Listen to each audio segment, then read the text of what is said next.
Okay, so this is Chemistry Form 4, still Chapter 7. Okay, another subtopic 7.3, applications of factors that affect the rate of reaction in daily life. So at the end of this lesson, you are able to explain the examples of applications of factors that affect the rate of reaction in our daily life. So before this, previous lesson, we already learned about the factor that affect the rate of reaction. So today we are going to explain the applications of the factor itself in our daily life. Okay, the first one, the size factor. Okay, we know that the smaller the size, the higher the rate of reaction. Okay, so size factor, the first one, actions of medicine. Okay, antacid. This is antacid tablet used to treat gastric. So doctors always advise patient to chew the tablet instead of swallowing. Okay, sebab bila kita chew, kunyah, we are breaking up the tablet into smaller pieces. So this will increase the total surface area. Okay, so it also increase the rate of reaction between the medicine and the acid in our stomach. Okay, the second one, cooking food. Okay, for example, potato strips. So potato yang sebiji itu dengan potato strips, mana yang lebih senang untuk masak? Okay, of course yang kita sudah potong dia into slices ataupun long strips. Okay, this one can be cooked faster because the slice of the strips of the potato strip increases the total surface area exposed to the cooking oil, okay, compared to uncut potatoes. Okay, second one, concentration factor. Okay, concentration factor, corrosion due to acid rain.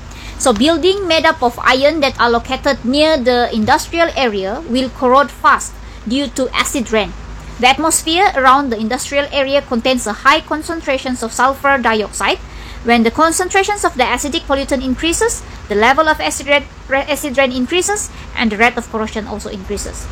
So, yang bangunan-bangunan yang berdekatan dengan industrial area lebih senang, lebih cepat dia corroded. Okay, sebab di kawasan itu dia punya concentrations of sulfur dioxide release, okay, from the industrial area dia tinggi. So of course the concentrations of acidic pollutant increase. So bila hujan turun, okay, acid rain increases. So the rate of corrosion increase.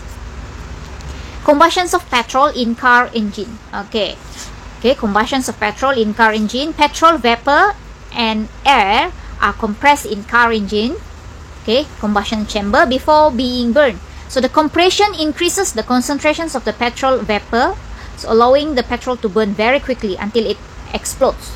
So the energy released from the combustion of petrol will make the car move. Okay, temperature factor, for example in cleaning, for example bila kita wash our clothes, okay, when we are washing our clothes using detergent powder and hot water, so we combine these two factors together, it will increase the rate of reaction. We know that the temperature increase, the rate of reactions also increase. Second one is cooking food. Okay, cooking food, other than decreasing the size, okay, size factor, we can also cook food faster at high temperature. Water boils at 100 degrees Celsius, while cooking oil would not boil even the temperature reaches 180 degrees Celsius. Okay, therefore, frying food in oil will cook the food even faster. Okay, next one, catalyst factor, catalytic converter. Okay, figure 7.7, catalytic converter in modern cars. Okay, modern cars fitted with catalytic converter to cut down the atmospheric pollution. Okay, exhaust gas from car engines contain pollutants. So this one, figure 7.18, shows how catalytic converter change pollutant into a non-harmful product that are safe to be released into the atmosphere in the presence of platinum catalyst. So this one, additions of catalyst, unburned hydrocarbon, carbon monoxide and nitrogen oxide will be converted into a non-harmful products that are safe to be released in our atmosphere, such as water, carbon dioxide and nitrogen. So maksudnya daripada yang boleh mencemarkan udara kepada yang tidak. Okay, tidak, iaitu non-harmful product lah to be released in our atmosphere. Seterusnya, in making alcohol, ethanol is the main ingredient in alcoholic drinks. Ethanol is produced through the fermentations of glucose with the help of enzyme in yeast as a catalyst at 37 degrees Celsius. Next subtopic 7.4, collision theory. Okay, what is collision theory? Okay, and then energy profile diagram, exothermic reaction, endothermic reaction in general. Okay, collision theory. According to the kinetic theory of matter, matter is made up of tiny and discrete particles that are constantly moving. Okay, constantly moving sama ada vibrating at the fixed position, okay, for solid, and moving freely for liquid and gases. Okay, so bila dia terdiri daripada particles yang constantly moving, the particles collide with one another. Okay, during collision, semasa perlenggaran, the transfer of energy occurs. Okay, fast-moving particles transfer some of their energy to the slow-moving particles, and that will increase their kinetic energy. So proses ini akan berulang-ulang lah kepada particles yang lain. So we should remember that all particles do not have the same kinetic energy. Okay, they do not have the same kinetic energy, and particles are constantly changing. Okay, the kinetic energy is not the same and constantly changing. Okay, so remember this one. According to the collision theory, reactant particles must collide with one another for a reaction to occur, and the rate of reaction depends on the frequency of effective collision. Okay, so untuk satu tindak balas itu berlaku, the particles, the reactant particles, dia mesti ada perlanggaran dulu. Okay, mesti ada perlanggaran supaya sesuatu tindak balas itu boleh berlaku. Dan perlanggaran itu bukan calang-calang. Okay, bukan calang-calang, tetapi mestilah effective collision. Okay, effective collision. Because not all collision between reactant particles result in reaction and formations of product. Only effective collision would cause the reaction to occur. Okay, so bagaimana untuk menghasilkan effective collision ini? Okay, bagaimana untuk produce effective collision ini? The reactant particles must have energy equal to or more than the activation energy and collide in correct orientation. So remember these two factors. Satu, the particles must have energy equal to or more than activation energy. Yang kedua adalah orientation, correct orientation. Okay, apakah itu activation energy? Okay, activation energy is energy required to start a reaction. Okay, energy required to start a reaction. Kalau the particles dia tidak mengandungi energy yang sama ataupun lebih daripada activation energy, so the reaction will not occur. Dia tidak akan start. So activation energy is energy required to start a reaction. Okay, example kalau kita tengok analogy of activation energy, kuda ini mau melompat pagar. So dia perlu ada satu tenaga yang cukup untuk dia dapat lompat pagar ini. So begitulah activation energy. Okay, contohnya macam kereta. Kereta itu mesti ada minyak sebelum dia boleh bergerak. Okay, so begitu juga dengan reaction. Reaction needs optimum energy, yaitu energy yang sama dengan activation energy or more than the activation energy. Barulah satu tindak balas itu boleh berlaku. Okay, so reactant particles need to acquire the minimum energy known as activation energy as to break the bonds in the reactant particles and form new bonds in the products. Okay, so the activation energy is represented by symbol EA. Okay, so these are examples of energy profile diagram. Okay, so this one exothermic reaction, this one endothermic reaction. So untuk exothermic reaction, the total energy of the reactant is higher than the total energy of the product. In endothermic reaction, the total energy of the product is higher than the total energy of the reactant. Maksudnya exothermic reaction ini adalah satu tindak balas yang membebaskan haba, release heat energy. Release heat energy. That's why dia punya total energy of the reactant is higher compared to the product. Okay, yang endothermic pula adalah absorb heat energy. Okay, that's why the reactant, total energy of the reactant is lower compared to the total energy of the product. Sebab endothermic reaction ini adalah absorb heat energy. So, EA adalah activation energy. Ini, EA. Activation energy dalam tindak balas ini ialah di antara ini, the highest peak dengan reactant punya energy. Okay, ini. Okay, yang di endothermic pula, activation energy dia daripada reactant punya energy sampai highest peak. So, ini dia punya activation energy. Okay? Okay, yang pertama tadi adalah dia mesti ada activation energy.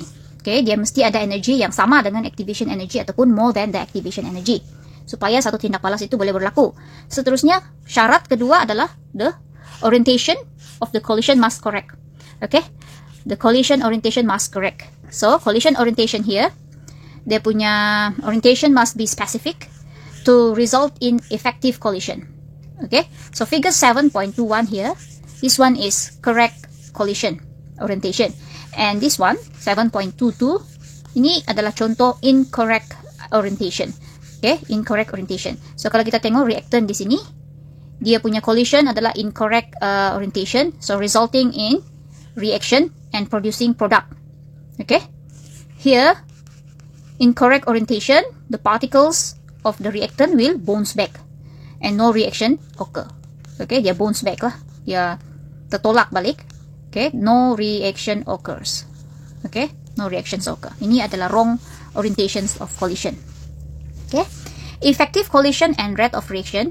The rate of reaction depend on the rate of successful collision between the reactant particles. The higher the frequency of collision between reactant particles with enough energy and in the correct orientation, the faster will be the reactions occur. So in other words, the rate of reaction depends on the frequency of effective collision. So kena ingat betul-betul lah bagaimana the rate of reaction increase lah. Mestilah dia punya frequency of effective collision increase. Okay, the higher the frequency of effective collision, the higher the rate of reaction. The lower the frequency of effective collision, the lower the rate of reaction. Okay, so ini effect of concentration on the rate of reaction. Okay, ini low concentration, yang ini high concentration. Okay, reactant particles high concentration, ini low concentration. So when the concentrations of the reactant particles increases, the number of particles per unit volume increase. So the frequency of collision between the particles also increase, and the frequency of effective collision between the particle increase, and the rate of reaction will increase. Okay, for pressure, for gas, okay, when the pressure of a gas increase, okay, when the pressure of gas increase, the number of particles per unit volume also increase, the frequency of collision between particles increase, the frequency of effective collision between the particles also increase, so the rate of reaction will increase. Okay, alright, so itu untuk gas itu untuk reaction between gas. Alright, effect of size of reactant on the rate of reaction. So, when a large piece of solid reactant is broken up into smaller pieces, what happened? The total volume of the substance remains the same, but the total surface area increases. Okay, so here, example this one is a block of solid reactant. Okay, only the outer layer of the pink particles of the solid reactant can collide with the green particles. Okay, yang pink dengan yang green, only outer layer of the pink particles can collide with the green particles. But when we break down this pink one into smaller fragments of solid reactant, this will increase the surface area, enable more pink particles to collide with the green particles. Okay, so dapat bezakan kan dia punya size yang kecil itu, so the collision increase. Okay, rate of collision increase. So when the total surface area of the reactant increases, the total surface area exposed to the collisions also increases. So the frequency of collision between the particles, example here, green and pink particles, increases. Okay, so the frequency of effective collisions also increases. So that's why the rate of reactions also increase. Okay, so kamu kena explain dari awal sampai akhir ini ya. Begini. Next one, effect of temperature on the rate of reaction. When the temperature increase, the rate of reaction also increase. So this one low temperature, here be high temperature. So when temperature increases, what happens is the kinetic energy of the reactant particles also increase.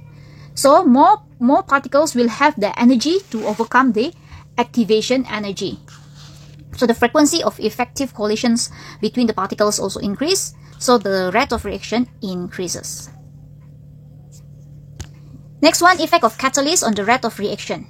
The catalyst is involved in the reaction but remains chemically unchanged at the end of the reaction. The catalyst allows the reaction to occur by providing an alternative pathway with a lower activation energy as compared to the original activation energy. So here we will compare EA here is activation energy without catalyst, and EA prime activation energy with catalyst. So ini exothermic reaction, exothermic reaction. Kalau without catalyst, the activation energy is higher compared to with catalyst, the activation energy is lower. Okay, begitu juga di sini endothermic reaction. Okay, without catalyst, the EA activation energy is higher. With catalyst, the activation energy EA prime dia lower. Okay, so in the presence of catalyst, the catalyst will provide an alternative pathway by lowering the activation energy. More reactant particles can achieve the activation energy, so the frequency of effective collision between the particle will increase and the rate of reaction increases. So itulah gunanya itu catalyst. Catalyst itu dia akan lowers down the activation energy. Okay. So maksudnya kalau sebelum ini, for example, kalau sebelum ini kita perlu capai energy yang tinggi untuk start satu reaction. So bila kita add catalyst, dia punya activation energy itu sudah rendah. So dia kurang sudah dia punya activation energy. So dia punya rate of reaction will increase lah. Okay, will increase. So exothermic reaction and endothermic reaction, changes in energy can occur during chemical reaction. Reaction that release heat energy to the surrounding are called exothermic reaction. Okay, ini sudah teacher sebut tadi ya. Release heat energy to the surrounding itu exothermic. Manakala endothermic pula adalah reaction that absorb heat energy from the surrounding. Okay, so all exothermic reaction or all endothermic reaction have their own activation energy that must be overcome by the reactant particles. So untuk exo dengan endothermic reaction ini sebenarnya akan dipelajari dalam topik thermochemistry in form 5. So untuk form 5 sebenarnya exothermic, endothermic sudah dipelajari. Okay. So exothermic di sini reactant punya total energy higher compared to product sebab dia release heat energy to the surrounding. Okay, endothermic pula heat energy, total energy of the product is higher compared to the reactant sebab dia absorb heat from the surrounding.